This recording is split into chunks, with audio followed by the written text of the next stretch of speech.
Seni denişinde bulup neyle edidim, menin senin gönlüm geçti. Ey seni denişinde bulup neyle edidim, menin senin gönlüm geçti.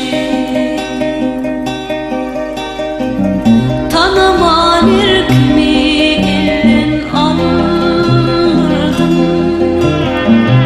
olan inni sen kimliğini bilirdim. Kirkili sevgilim beni öldürdüm edidim, benim senin gönlüm geçti. Kirkili sevgilim beni öldürdüm edidim, benim senin gönlüm geçti. Timotum Miras'ın YouTube kanalı.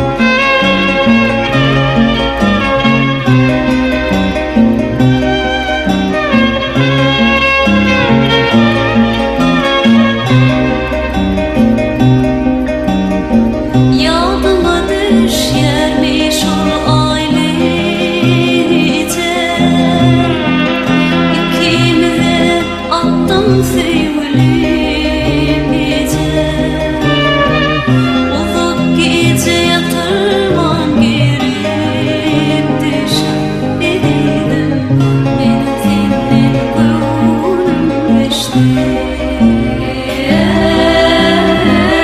Uzak gece yatırmam girip düşüp edidim, benim senin gönlüm geçti.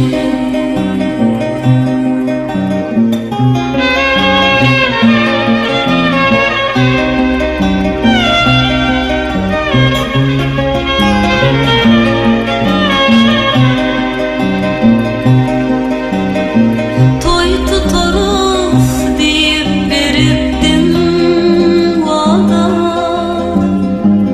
han şol vadalar düşmemi yada.